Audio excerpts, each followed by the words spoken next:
Dieu nous parle. Chaque jour, Charles et Carole vous présentent la leçon de l'école du sabbat.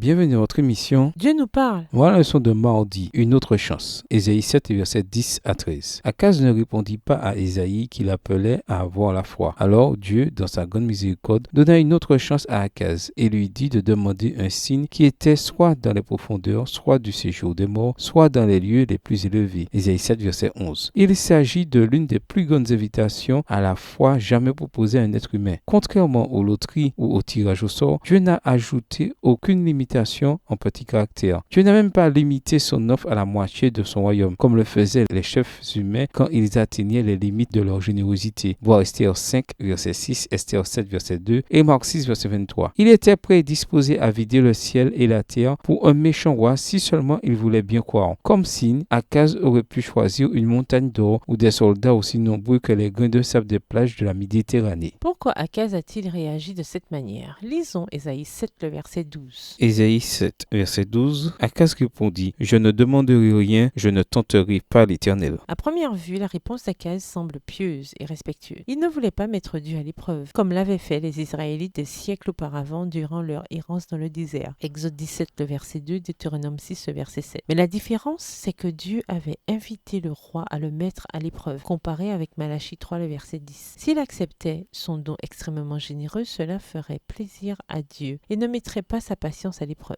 Mais Akaz n'était même pas disposé à permettre à Dieu de l'aider à quoi? Il verrouilla la porte de son cœur pour en interdire l'accès à la foi. Lisons Ésaïe 7, verset 13. Que dit Ésaïe ici? Ésaïe 7, le verset 13. Ésaïe dit alors: Écoutez donc, maison de David. Est-ce trop peu pour vous de lasser la patience des hommes, que vous lassiez encore celle de mon Dieu? Ésaïe fit remarquer qu'en refusant de mettre Dieu à l'épreuve, en voulant éviter en apparence de fatiguer Dieu, Akaz en réalité lassait Dieu. Mais l'aspect le plus troublant de ce verset, c'est le fait qu'ici, Ésaïe fait référence à mon Dieu, contrairement à Ésaïe 7, verset 11, où le prophète demanda au roi de demander un signe au Seigneur, ton Dieu. Quand Akaz refusa l'offre divine, il refusa que le Seigneur soit son Dieu. Le Seigneur était le Dieu d'Ésaïe, mais pas celui d'Akaz. Qu'enseigne la leçon d'aujourd'hui sur la patience de Dieu et son empressement à nous amener tous au salut? Que nous indique-t-elle également sur l'aveuglement et la dureté du cœur humain quand il n'est pas complètement soumis au Seigneur? Au final, même si Dieu avait donné à Akaz le signe qu'il voulait, pensez-vous qu'Akaz aurait cru? Expliquez votre réponse. Au revoir. Et à demain si Dieu veut.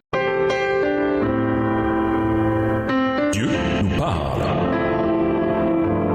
Chaque jour, Charles et Carole vous présentent la leçon de l'école du sabbat.